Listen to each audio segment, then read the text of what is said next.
Understanding individuals' routines is crucial in providing quality care for people with dementia.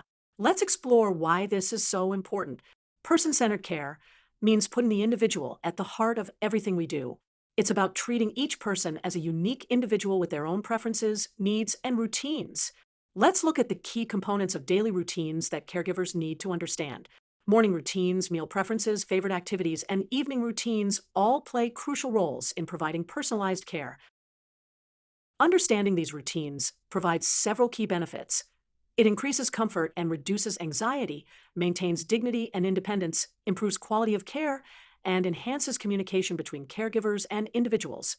Let's look at a practical example. If we know that someone prefers to have their breakfast at exactly 8 a.m., followed by reading the newspaper, we can maintain this routine to provide comfort and stability. Changing this routine could cause unnecessary stress and confusion. Remember, understanding routines is not about controlling behavior, but about respecting individual preferences and providing the best possible care. This is the foundation of person centered care in dementia support.